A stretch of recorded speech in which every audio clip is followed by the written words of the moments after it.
they're the voters, they're the lawmakers, yet they aren't doing it. They have brushed it over sometimes and just looked the other way, and that's really not okay. They expect us to take care of it. They're failing us because they're not doing anything about it. Why aren't more people talking about this? Like, what's going on? What does it take for the government to listen to us?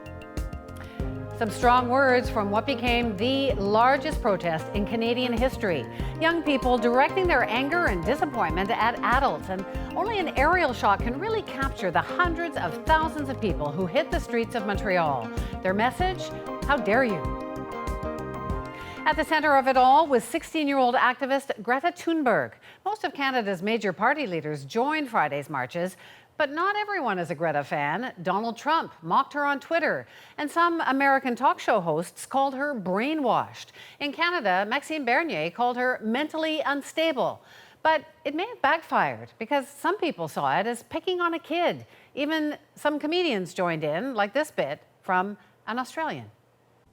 If you're a grown adult who needs to yell at a child for some reason, the Greta Thunberg helpline is here to tolerate you. She's just fueling needless anxiety. She's making the end of the world sound like it's the end of the world. So, how did a Swedish teenager go in 1 year from this, a lonesome protester outside the Swedish parliament, to someone who's got the attention of politicians all over the world? She's not the first high schooler to use technology to create a movement like this. Remember the Parkland students? Our mission is simple, and our ambitions are unbeatable. Let's keep the guns out of the hands of the wrong people. Those teens started a massive gun control movement after the mass shooting at their school. Teenagers all over the world testifying in front of the UN. They're organizing town halls with influential politicians and mobilizing hundreds of thousands of people, getting them out onto the streets. So how are they doing it? Well, these kids have a tool that anti-war protesters in the 60s didn't: social media. And they're really, really good at it.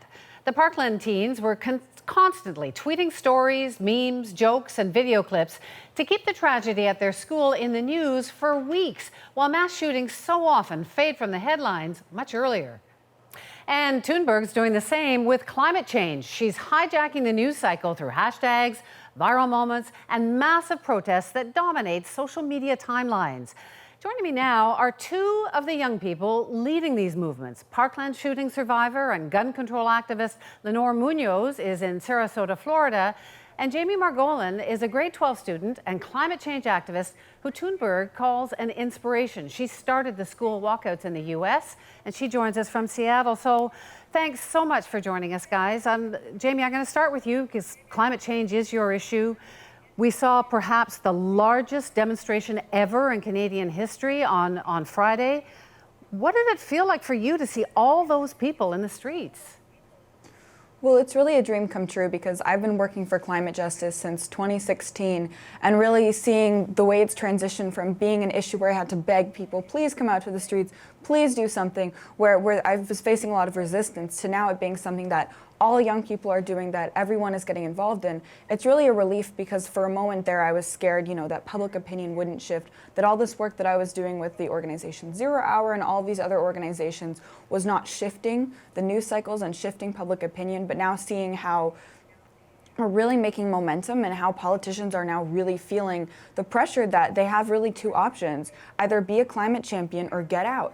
And that's what we've been able to do. And so it's really a dream come true seeing these massive numbers, because that's exactly what I've been working for years. So Lenore, you and other Parkland students, you were so involved in the gun movement. There's been some progress there too. You've got politicians' ears. I mean, what's your reaction to what's happening now? And what's different about you guys? Like, you started your movement when you didn't mean to be caught up in all of that, but you were a teenager. I mean, is it different? It isn't and isn't. It is the continuation of a movement. Young people have always been at the forefront of activist movements since the civil rights movement, since the Vietnam War. And now we're learning younger and younger how the world works and the fact that we do have power. We are able to change things. And we're not going to give up that power very easily. I marched because I knew exactly what the human loss was. I know the faces of the people we lost. As for climate change, well, that's a lot more broad, which is why it's had so much trouble gaining traction in the public mind. Exactly. But now everyone's realizing we've all been hit by natural disasters. Now there are faces to the disasters that have happened, and we're not going to let that slide. I'm curious about the message too. I mean, we used to hear so much about hope or maybe about science, but the message these days seems to be a little bit different, at least the ones going viral. I'm going to play 2 clips for you and then ask you about it. So listen to these.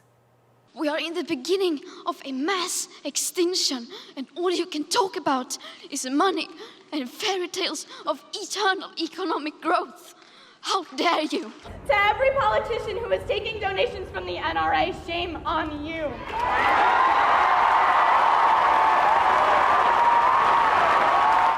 So, Jamie, it's not really about hope. It does seem to be, these days, the messages going viral are about anger. I mean, how much of that is part of your intention about making people pay attention? It's not really, the anger doesn't just come because it's a good PR stunt. We're not just acting angry. I feel like the only appropriate response to growing up in a world that is literally being destroyed, that politicians are choosing to line their wallets with fossil fuel money at the expense of destroying all life on Earth. Like, how can you respond to that with anything other than anger? I feel like if you're not angry about life on Earth being destroyed, if you're not angry about politicians choosing the fossil fuel industry over their kids, then I feel like there's something wrong. Lenore, I'm wondering, like, is part of it, you seem to be, both of you, this youth, young people movement, you seem to be making people like me in the mainstream media pay attention. Is that part of your skill? You guys grew up with social media. Do you know how to, like, get around people like us, how to make an issue go bigger? Of course we do. We've grown up with it.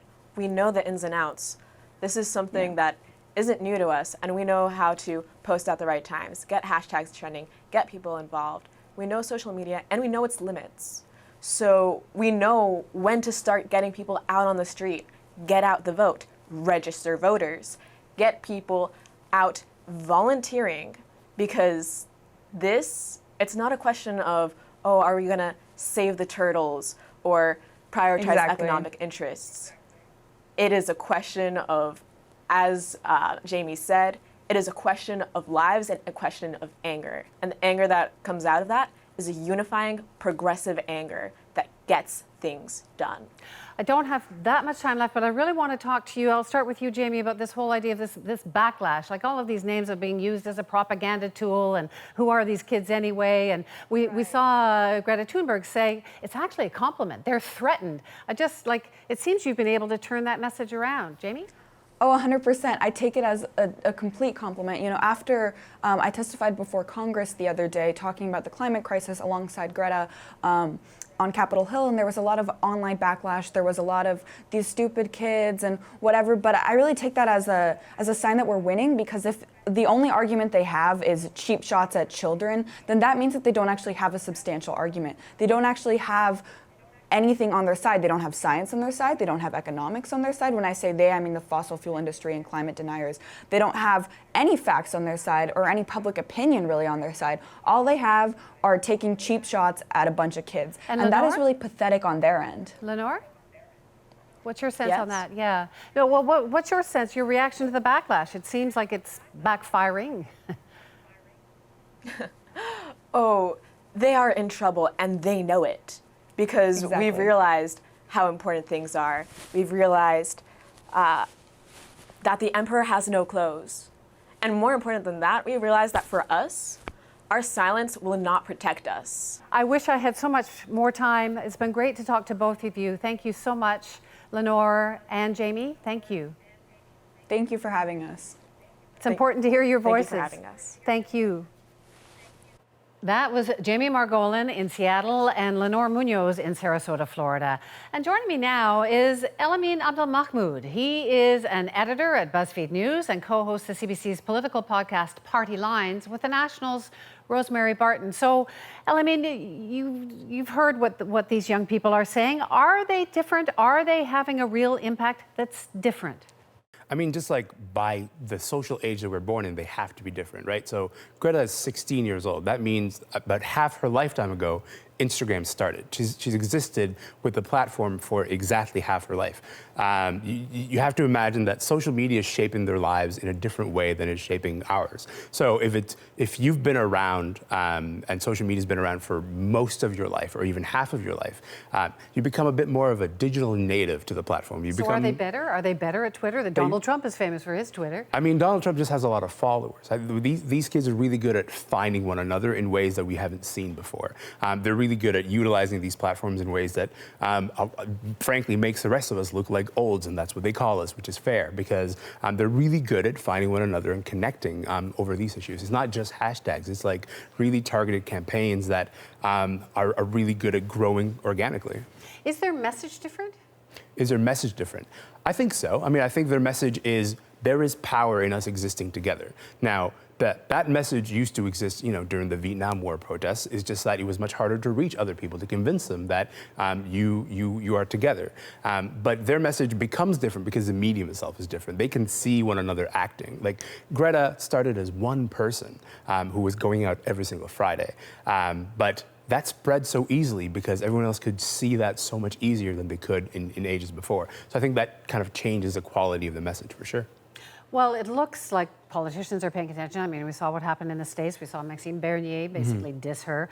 But Justin Trudeau, he had a meeting with Greta Thunberg. Yep. So many people turned out for those marches. Politically, like in terms of real political impact, are they making a difference, having an impact? Well, I think the problem is defining what difference is, because they've changed the quality of conversation for sure. Like the way that we talk about climate change now is qualitatively different than the way that it was before Greta came on the scene, just like just a bit over a year ago.